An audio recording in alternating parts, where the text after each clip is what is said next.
Alright, finally doing some problems involving gravity. A ball is thrown straight up. At what point is it moving the fastest? At what point is it moving the slowest? So this might be a little bit hard. You might just want to kind of throw a ball around, just kind of see. But what most people think of is either the beginning when it's thrown initially, or at the end when it's coming back down. They're usually thinking that at this point or this point it's going the fastest. And the truth is, without air resistance, which we don't do in the beginning of physics, is at this point and right here, it's going to be going the same speed. So if you threw it at 10 miles an hour, it'd be going 10 miles an hour up over here, but 10 miles an hour down over here. Okay, so the beginning of where it's thrown is going to be the fastest. Interesting fact is, wherever it's parallel to each other, let's say for example it's 7 miles an hour here, it'll also be 7 miles an hour this way, just going in different directions. Okay? But where it would be the slowest is going to be on top right here. And at the very top, the velocity is actually going to be 0 miles an hour or 0 meters per second. So at what point is it moving the fastest? At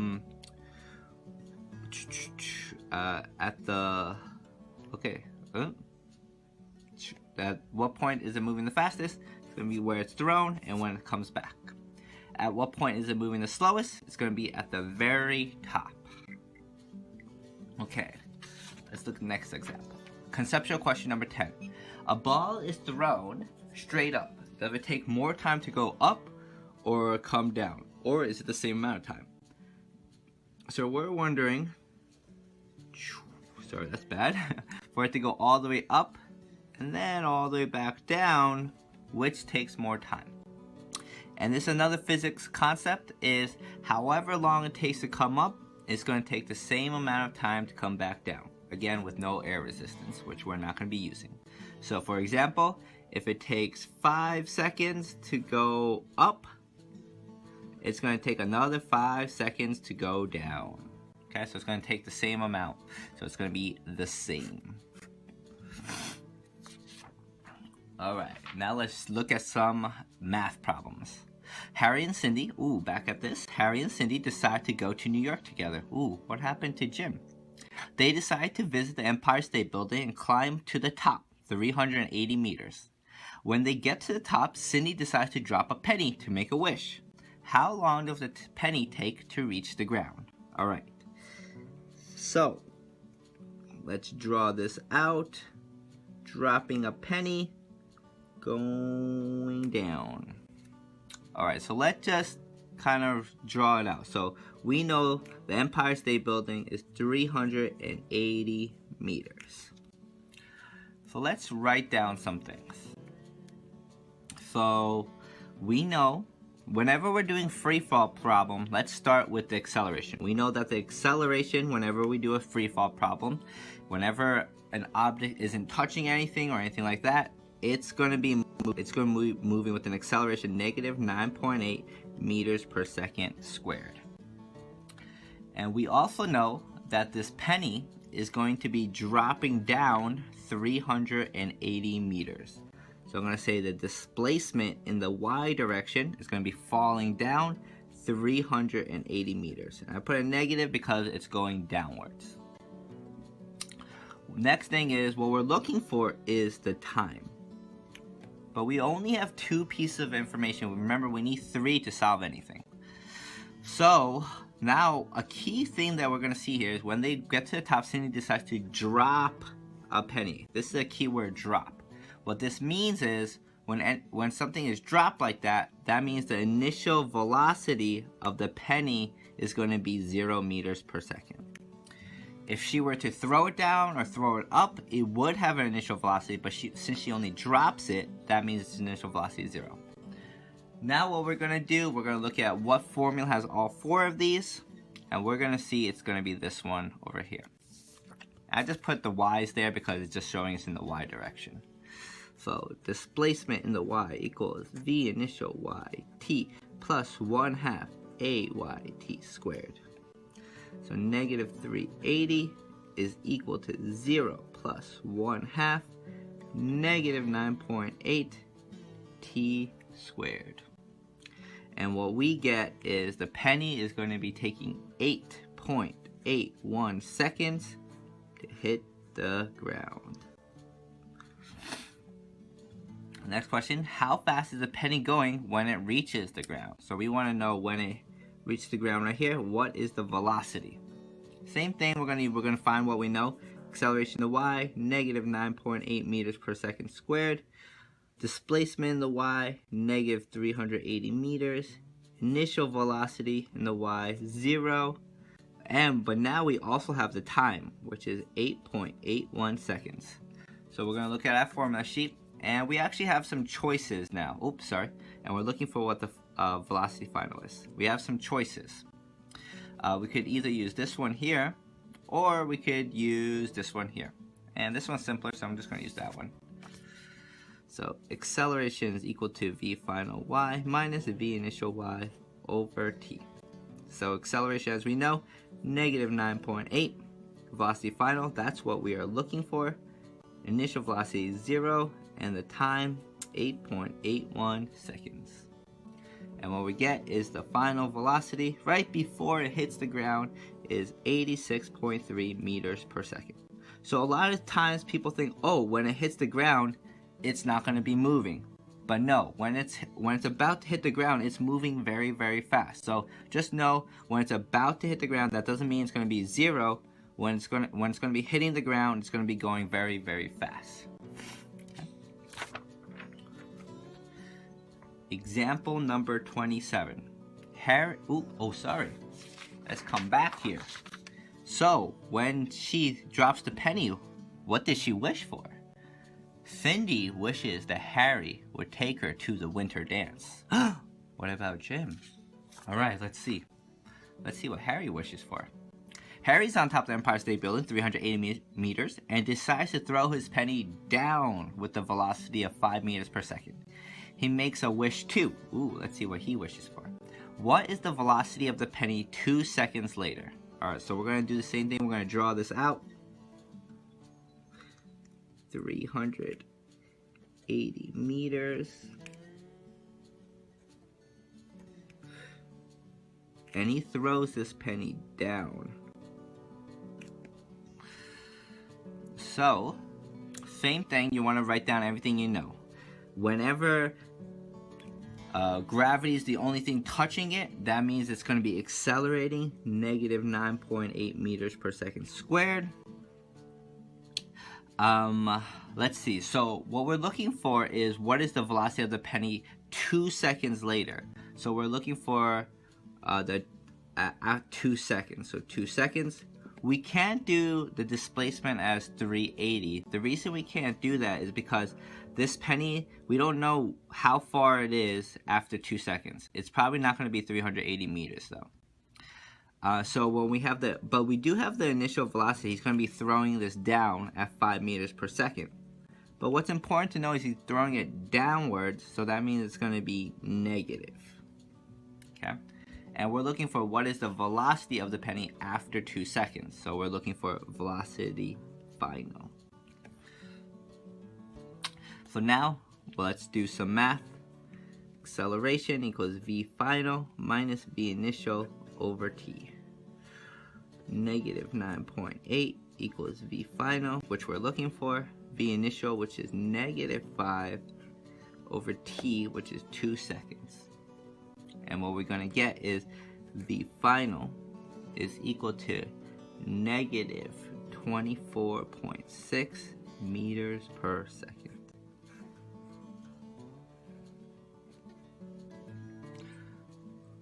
Next question is, how much has it fallen in those 2 seconds? So we're looking for, so it's going to be falling a certain distance, and we want to find what that distance is in 2 seconds. So acceleration in the y, negative 9.8 meters per second squared, time 2 seconds, initial velocity negative 5 meters per second, and we actually also have the final velocity now, negative 24.6 meters per second. So, well, and also how much has it fallen, so we're looking for what the displacement is. We're going to look at our formula sheet, and we have a few options. but I'm going to just use this one over here. And what we can do is the displacement of y equals v initial y t plus 1/2 ay t squared. And we get displacement of y is equal to -5 2 seconds plus 1/2 -9.82 squared. And then we're going to get an answer of -29.6 meters. And it says how much has it fallen, so that's just asking for the distance. So I'm just going to change this into 29.6 meters. That's how much it fell. Okay. Ooh, and what did Harry wish for? Harry wishes for the new Air Jordans. They don't really seem to be on the same page over here. Or let's look at a conceptual question. You drop a penny. After it travels 4 meters, you drop another penny. As the pennies fall, does their distance away from each other increase, decrease, or stay the same? So let's just think about this. You drop a penny. Okay, so this penny is going to be falling down, and then when it reaches a certain distance, let's say it reaches that much, then you drop another penny. And the question is, as this one falls down and as this orange one falls, what's going to be happening to the distance from each other? Is the distance going to decrease, meaning this orange one, this orange one is going to start catching up? Is it going to stay the same, meaning it's just going to stay the same the whole time? Or is it going to increase, where this blue one is going to be getting further and further away? So this is a little bit hard to think about. One thing that we know is that both of these, when it's dropped, is going to be experiencing an acceleration of -9.8 meters per second squared. And you might be thinking, since they both have the same acceleration, that must mean that they must stay the same, the amount of distance. However, what we know is for this blue one, it had a bit of a head start. So they're both getting faster and faster, but this blue one is always going to be faster than this orange one. So since this blue one is always going to be faster than this orange one, what that means is it's going to be getting further and further away. Again, this blue one is always going to be faster than this orange one, because when this orange one gets dropped, it's going 0 meters per second. And if it was dropped after 1 second, that means this is going 9.8 meters per second. And when the orange one is getting faster and faster, and let's say it goes 9.8 meters per second, by the time it's going 9.8 meters per second, this blue one now is going to be going 19.6 meters per second. So it's just going to be getting faster and faster no matter how fast the orange one tries to catch up. So the blue one's going to be getting further and further away from each other. Okay, it's a little bit hard to think about, but just know, since this one dropped first, it's always going to be traveling faster than the orange one. Okay. Example number 28. Jim realizes that he screwed up at the last engineering competition. Back at the competition. So he decides to build a rocket to impress Cindy. The rocket is fired into the air and reaches its highest point 4 seconds later. With what velocity was the rocket fired? Alright, so let's draw this out. Okay, trying to impress Cindy again. I don't know. Usually doesn't really work out for you, Jim, but let's see. So he has this rocket. He has it take off. It goes like this. The rocket is fired into the air and reaches its highest point 4 seconds later. So, how long it takes to get to the highest point is 4 seconds. And what we're looking for is with what velocity was the rocket fired. So when this rocket starts to shoot up, what was its velocity? Alright, let's write down everything we know. we know that, we know always, remember, when gravity is the only thing touching it, the acceleration is negative 9.8 meters per second squared.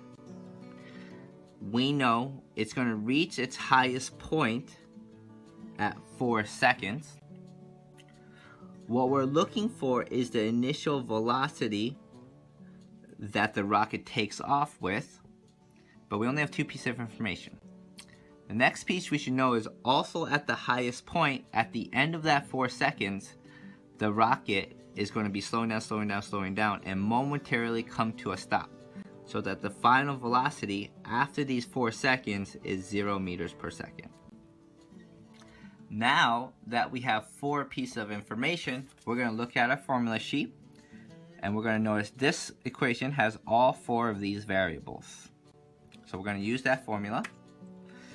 Acceleration is equal to v final minus v initial over t. And we get negative 9.8 is equal to 0 minus v initial, which we're looking for, divided by 4. And we find that the initial velocity of the rocket is 39.2 meters per second.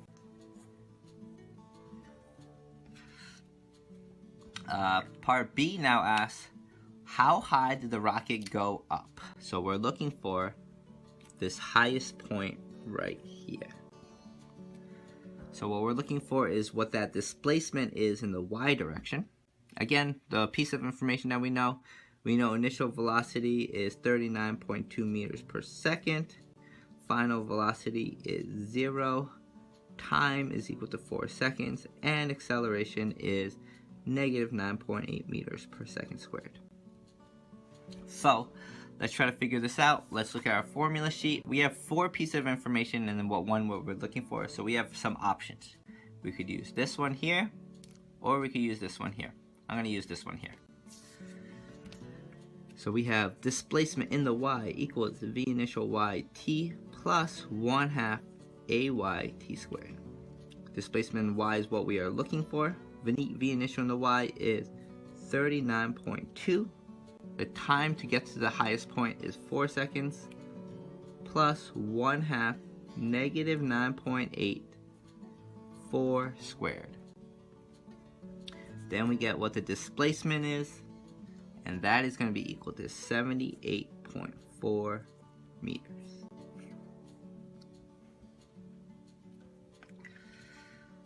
So, Jim is ecstatic about the results and can't wait to tell Cindy. Well, we'll see if Cindy's happy about this. Alright, interactive example. Have one volunteer try to catch a dollar bill in the air, just like in the picture. So you can try this with your friends or anything. If a dollar bill, which is dropped, which is 0.155 meters long, so let's say this is 0.155 meters long, what is the minimum reaction time needed to catch the dollar bill? Okay, so let's just write down everything we know. When this dollar bill is dropped, it's going to have an initial velocity of 0. What's going to be pulling it down is gravity, which is negative 9.8 meters per second squared. The dollar bill is going to be falling down a distance of negative 0.155 meters, while this person needs to catch it before it falls down all the way. So we're looking for time. Now, we're going to look at what formula has all 4 of these, and we see this one does, and we can plug it into that formula.